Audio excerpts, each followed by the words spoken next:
Imaginem per un moment que algú ens preguntara, ja sabeu, en la típica xerrada banal entre amics, si podria definir l'evolució de la música de principis del segle XX com la successió d'uns quants moments concrets. Bueno, sí, clarament l'habitual xarla de bar. Sí, efectivament. Bé, doncs li contestaria que, en primer lloc, seria un gran error considerar l'evolució de l'art com una successió de punts concrets de la història i no com una acumulació de molts autors i obres. En segon lloc, intentaria contestar a la pregunta. En tercer lloc, li diria al meu amic que de què va fent aquestes preguntes. I en quart lloc... Massa punts per a una pregunta tan fàcil. Sí, la veritat és que sí. Bé, però tot això és un cas hipotètic, eh? Com deia, en quart lloc li contestaria que existeixen 3 moments puntuals. Primer, l'estrena de l'òpera Salomé en 1906 de Richard Strauss. Segon, l'estrena de Pierrot Lunaire d'Arnold Schoenberg en 1912. I per últim, sobre l'obra de la que anem a parlar en el programa d'avui, l'estrena de la consagració de la primavera en 1913 d'Igor Stravinsky.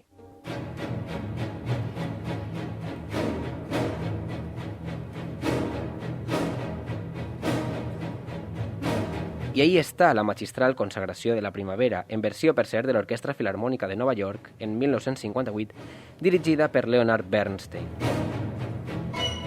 Per a que ens fem una idea del que va ocórrer en l'estrena de la consagració, anem a comentar ràpidament alguns punts sobre el que va passar a aquell concert del 29 de maig de 1913 al Nou Teatre dels Camps Elisis de París.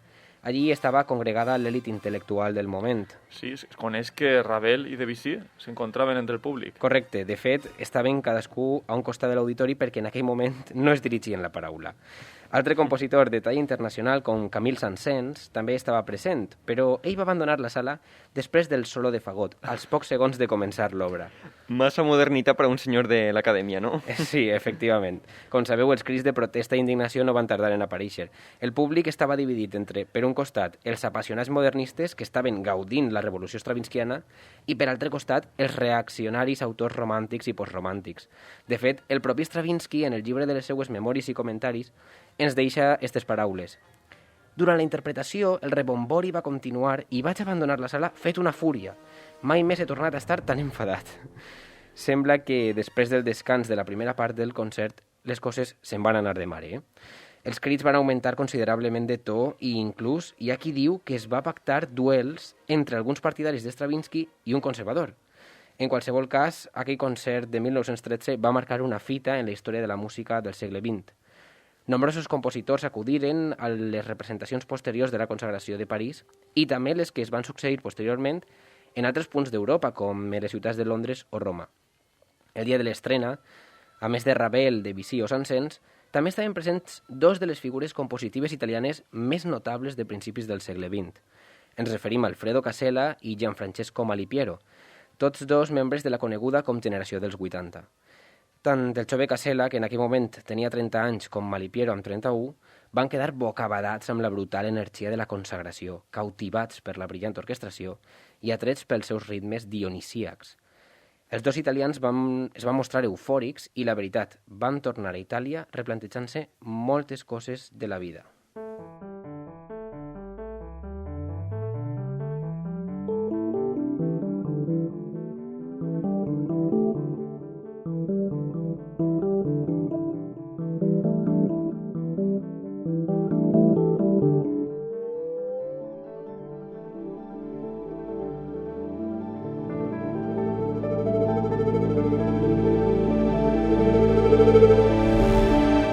Microcosmos. Hola, què tal, persones? Benvingudes a Microcosmos, un espai per a la música dels nostres temps, així a la UPV Ràdio. A la producció està Saritorio, a la redacció d'este guió està David Heredia i als micròfons David Leal, Álvaro Pérez i qui els parla, Mario Torres Mas. David, Álvaro, benvinguts. Buenas. Hola, què tal?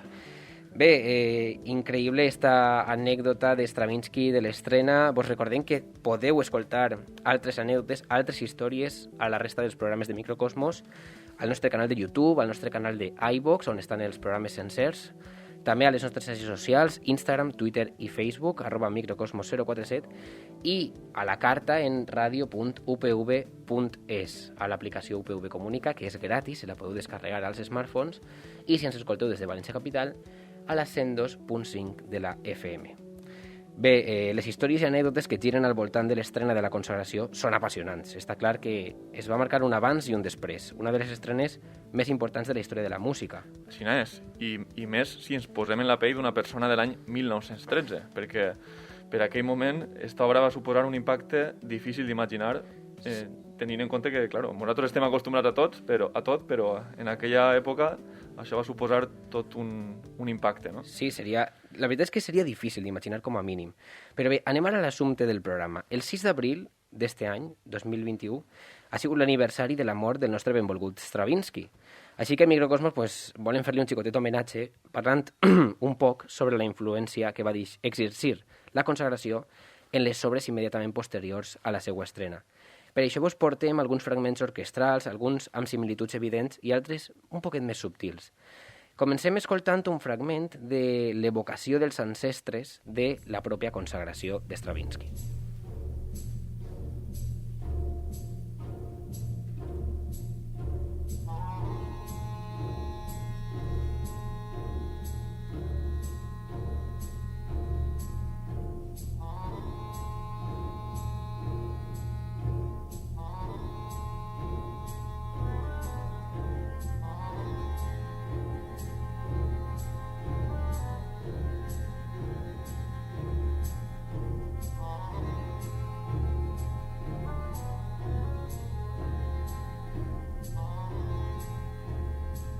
Ara anem a escoltar un fragment de l'obra Elegia heroica, opus 29, d'Alfredo Casella, composta en 1916, tan sols 3 anys després del seu encontre amb la consagració.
La veritat és que resulta quasi impossible no escoltar aquests fagots com un record de l'inici de la consagració. Sí, i a més està com aquesta sensació de ritual amb els rimes de la percussió i els pizzicatos de la corda, no? Sí, totalment. Ara, un altre fragment de la mateixa obra, atenció a l'atmosfera que es crea amb les cordes de l'orquestra.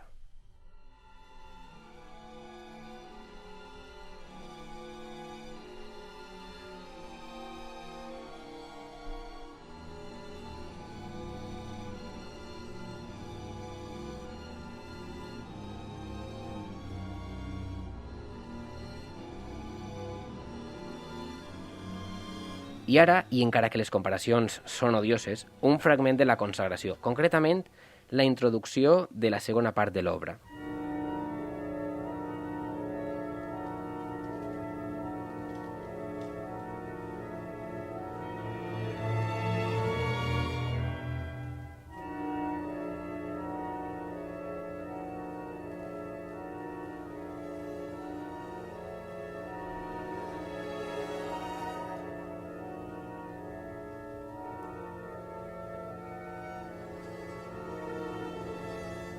Bé, al marge de la velocitat de cada passatge, el paregut és més que raonable, amb aquestes harmonies fluctuants. Sí, i el cas és que a mi personalment este fragment em recorda algo, però no caiga què. Crec que ja sé per on vas. Pot ser que es recorde a això?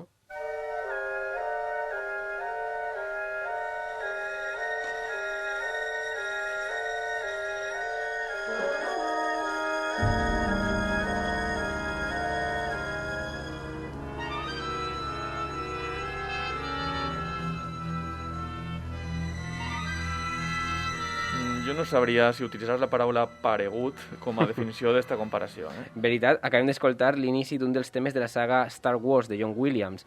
Bueno, encara que mon pare i tots els de la seva generació seguissin dient la guerra de les galàxies. Bueno, pareix que la consagració va influenciar a Williams en tots els aspectes. Melodia, harmonia, ritme, orquestració, tempo... Bueno, a veure, els envejosos diran que és un plagi, però... Tornant als nostres amics italians, ara és el torn d'un fragment de l'obra Ditirambo Tragico, de Gianfrancesco Malipiero. Va ser composta en 1917, 4 anys més tard de l'estrena de la consagració.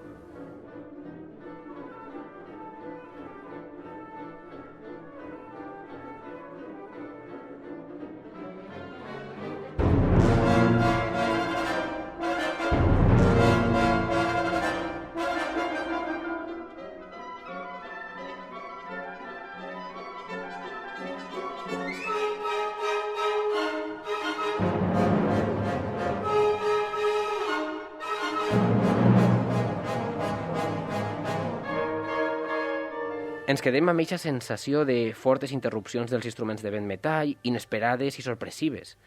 I ara, altre fragment de la consagració de Stravinsky.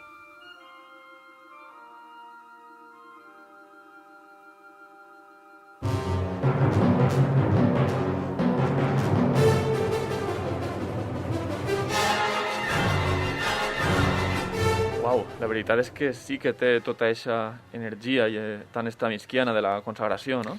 Inclús eixe clarinet que sona per ahí de fons recorda prou a l'ús dels vents de Stravinsky. Sí, i hi ha més, hi ha més. Ara avancem un poc més en l'obra de Ditirambo, cap al final.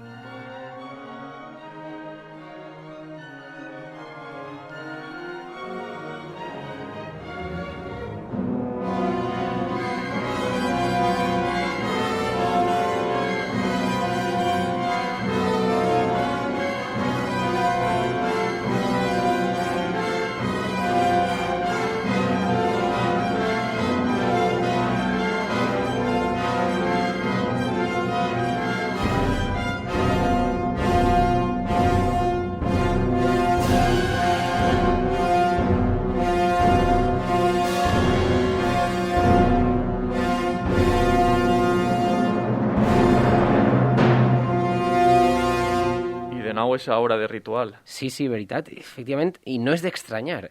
Malipiero, amb el títol de l'obra, ja ens ho està deixant caure un poc, perquè Ditirambo fa referència a aquella obra lírica grega dedicada al déu Dionisi, déu de la fertilitat i el vi, per cert, que originalment formava part dels seus rituals i era interpretada per un cor. Vamos, que la idea de ritual ja estava associada a l'obra des de la seva concepció. Però vinga, us portem més. La següent obra, a més de molts altres factors que comparteix amb la consagració, també es tracta d'un ballet. Parlem d'Ogelala, del compositor txec Erwin Schulhoff. Va ser escrita per a piano en 1922, però el compositor va tardar 3 anys en orquestrar-la. Vos portem 3 fragments per a que pugueu escoltar les referències. Anem a pel primer.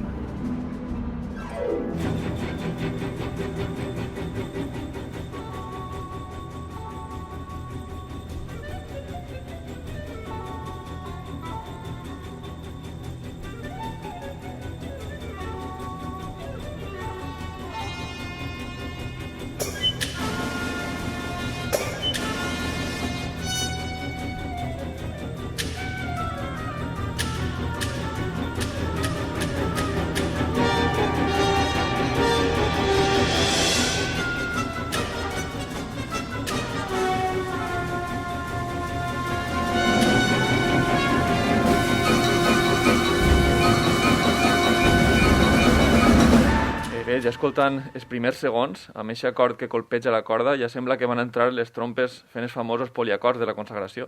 Efectivament, recorden a l'emblemàtic moment de la consagració.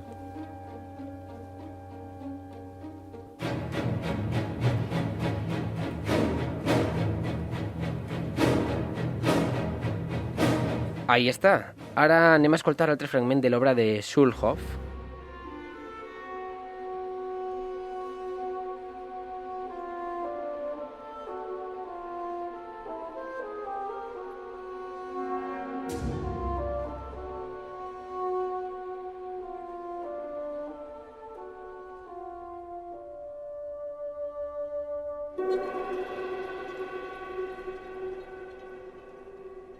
I ahí tenim de nou aquesta línia melòdica en el fagot, que associem directament al solo de la consagració. Sí, encara que esta volta Schulhoff no et deixa sol al fagot i l'acompanya amb la corda.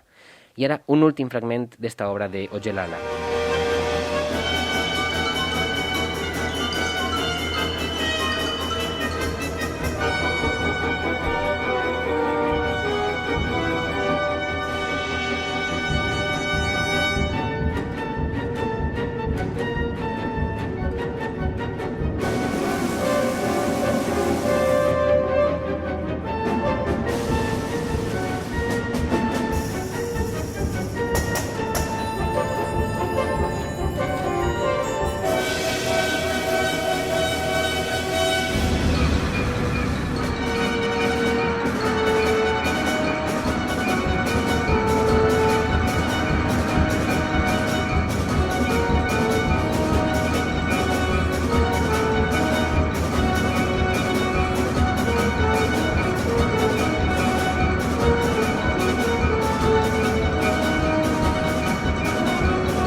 Passatge de nou ens porta a aquesta sensació de ritual, no?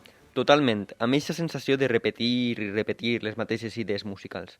Va insistint en els mateixos motius melòdics i matxacant el ritme a través de l'orquestració. Sí, com Stravinsky.